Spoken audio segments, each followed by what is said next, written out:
Muy buenas tardes a todos, muchas gracias por la invitación.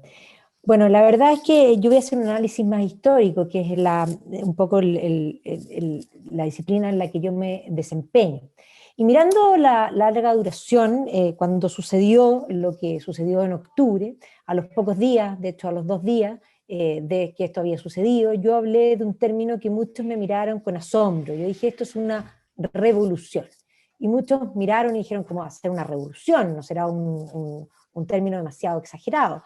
Pero la verdad es que coincidían muchas cosas. Yo había estado trabajando en un paper sobre los años 20 básicamente las reacciones post-revolución rusa que se habían dado principalmente en Europa después de la guerra, y había muchas cosas que coincidían. No era casual que esto fuese en octubre, de pronto el mes de octubre despertaba. No era casual tampoco la fecha en que se producía digamos, este levantamiento. Coincidían con fechas históricas que hacía pensar que esto era una revolución. Las revoluciones nunca han partido desde abajo. Las revoluciones siempre parten de arriba, son los ideólogos los que mueven y que llevan a realizar, digamos, estas acciones. Y particularmente en todos los procesos revolucionarios, la Revolución Francesa en 1789, la Revolución Rusa en 1917 y otras tantas revoluciones, siempre había problemas políticos, problemas económicos, problemas sociales, lo que yo llamo pasto seco, pero ese pasto seco no se incendia solo, sino que es incendiado. Efectivamente, ahí uno junta lo que ya han planteado varios de los expositores hoy día.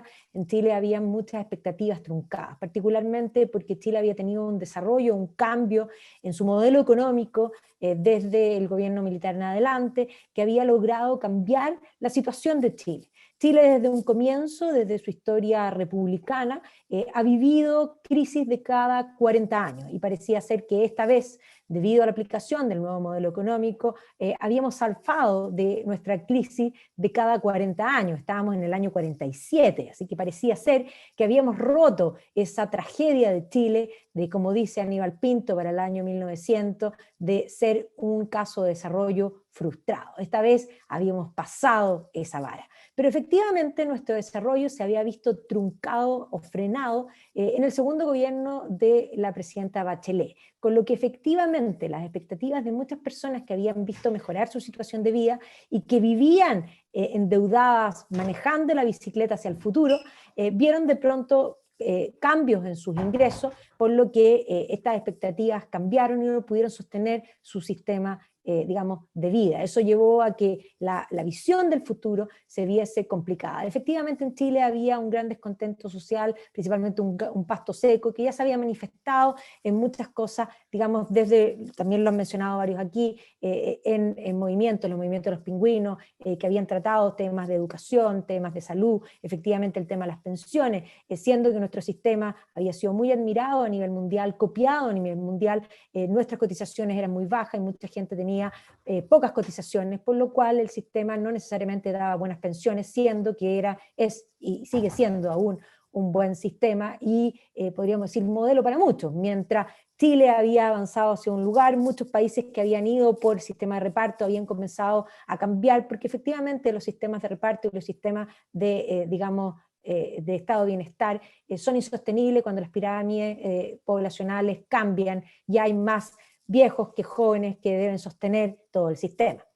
Entonces, dicho todo eso, Chile estaba en ese, digamos, en ese proceso, en ese minuto, pero además había otros cambios importantes. Chile había vivido desde la vuelta a la democracia los mejores años, precisamente aquí varios hicieron mención a los gobiernos de la concertación, en los cuales no solo no se cambió los cambios económicos, el modelo económico implementado en el gobierno militar, la constitución de 1980, que después también había sido modificada, había ayudado a dar una estabilidad digamos, a nivel país para poder afirmar todos estos cambios, y ellos no solo no habían cambiado esto, sino que habían acrecentado y habían logrado una estabilidad y se habían logrado, sin duda, los mejores 30 años. Lo de la revolución se vio claramente en los primeros movimientos con las primeras consignas. No son 30 pesos, son 30 años. Esto evidentemente era un relato, no un dato, porque el dato dice que son los mejores 30 años. Sin embargo, el relato que se fue construyendo en el tiempo, que fue planteando que Chile era el país más desigual, cosa que no es cierto, que de alguna manera fue alimentando estas frustraciones que estaban principalmente en las clases medias, a nivel país, fue construyendo un relato que fue haciendo un caldo de cultivo para que el pasto estuviese aún más seco. Pero evidentemente que las praderas no se incendian solas. Este mundo de la concertación, o más bien el mundo posguerra fría, y más que posguerra fría, el mundo, podríamos decir, tras la caída del muro de Berlín. Nosotros en Chile volvimos a la democracia, precisamente el plebiscito fue el año 89, el mismo año que cayó el muro de Berlín. El año 90, que es nuestra vuelta a la democracia, no había nada más de modé en el mundo que ser comunista. Y todos los comunistas y todas las izquierdas radicales se reinventaron. Y de pronto aparecieron vestidos de lobo, o más bien de lobo, pasaron a tener piel de oveja y pasaron a ser renovados, democráticos. Y por lo tanto se integraron y funcionaron muy bien durante los gobiernos de la Concertación. Pero efectivamente, para hoy, esas fuerzas cambiaron el rumbo. Podríamos decir que sí, la revolución bolivariana, por una parte, alimentó nuevamente al socialismo del siglo XXI con un nuevo ímpetu, con un ímpetu de reinventar el comunismo, un comunismo que estaba absolutamente de modé, que además cargaba con 150 millones de muertos en la historia, según el libro negro del comunismo, que es de la década del 90, por lo tanto, esa cifra podría ser hoy día considerada incluso mayor. Es más, no existe ninguna ideología que tenga más muertos en la historia que el comunismo. Eso de modé había cambiado, nuevamente tenía un nuevo ímpetu que había vuelto a primar, y a través de la forma democrática, penetrando principalmente por la vía más bien gramsciana, el concepto de la construcción, se habían apropiado de todas estas causas minoritarias para trasladar la lucha de clase desde lo macro a lo micro. Pero efectivamente fue penetrando la sociedad, y eso no es solo en Chile, eso se da en todas partes. Pero otras consignas que aparecieron en la revuelta llamaron la atención. Por ejemplo, letreros que decían: el neoliberalismo nace en Chile y morirá en Chile. Por lo tanto, este proceso, que no es chileno, es un proceso mundial, efectivamente tomó como conejillo de India a Chile. Y efectivamente la revuelta inició en Chile, y usando las formas democráticas se trasladó hacia la idea de pedir una asamblea constituyente. Efectivamente va a ganar el plebiscito de hacer una nueva constitución, lo que es una locura, desde una hoja en blanco, lo que es aún doble locura, y varios aquí lo han planteado, algo absolutamente inédito, y no solo inédito, absolutamente irracional, porque nunca en ninguna parte todas las cosas están mal. Es más, cualquiera que piense que todo está mal y que hay que cambiarlo todo, el único que está mal es aquel. Y por lo tanto, no reconocer la historia del país es algo complejo. Un gobierno que efectivamente está más preocupado de salvarse él mismo que de salvar al país, que está mucho más preocupado de todas las demandas que le puedan hacer por derechos humanos, y ahí vamos a ver que la trampa es perfecta. La trampa es perfecta en el momento perfecto, con el hombre perfecto, que precisamente ha demostrado no tener el coraje de hacer lo que debe hacer y lo que la ley le permite.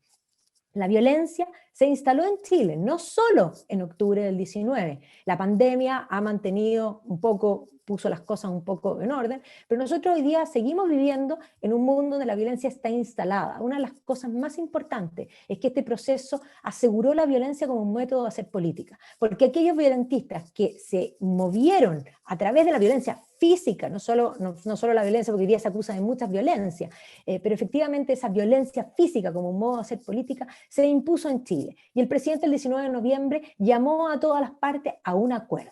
Hoy tenemos problemas serios en la Araucanía, que los tenemos de hace mucho tiempo. En la Araucanía, en Chile, hay terrorismo, y efectivamente hay narcoterrorismo, y eso no se ha decretado estado de sitio porque el presidente está hasta aquí de que lo vayan a acusar de violador de los derechos humanos, está mucho más preocupado de cuidar su futuro que de cuidar al país. No ha usado las cosas, digamos, que le permite la Constitución y la ley, no ha usado lo mínimo que se le exige a un Estado, que es garantizar el Estado de Derecho. En Chile hoy día no hay Estado de Derecho, y por lo tanto aquellos que violentan saben que los van a llamar a un acuerdo. Hoy mismo el presidente ha llamado, ayer de hecho, llamó a un acuerdo para pacificar la Araucanía. Este no es el momento de los acuerdos, este es el momento en que el gobierno debería tomar orden. Por lo tanto, en Chile la violencia está absolutamente impuesta. Y el Partido Comunista, que es un 5% en Chile, no es más que un 5%, pero efectivamente ha aparecido otros sectores que se cambiaron y se fueron poniendo más radicales. El Frente Amplio son comunistas vestidos con otro nombre, pero no son otra cosa.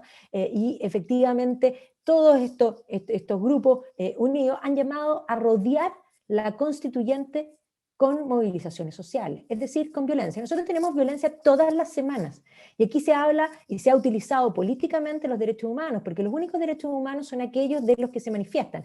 Pero hay que entender una cosa, el derecho a manifestarse se pierde en el momento que deciden delinquir y usar violencia. Y eso es lo que no se ha considerado. ¿Y dónde están los derechos humanos de todas las personas que han estado desde hace más de un año sin poder vivir tranquilo en lo que se llama la zona de sacrificio en nuestro país, que es precisamente lo que se denomina la Plaza Italia? Todas las semanas hay manifestaciones. Ya se anunció para marzo manifestaciones los lunes, el primer lunes por ser el superlunes, el segundo lunes por ser el Día de la Mujer, el siguiente lunes, y en fin. Por lo tanto, toda la violencia física ha empujado. Todo este proceso es un proceso creado, sí, planificado, bien orquestado, y de todas maneras tiene un componente internacional. Quien no lo ve así está sumido en el bosque y solo está viendo los árboles y ha sido incapaz de ver el bosque.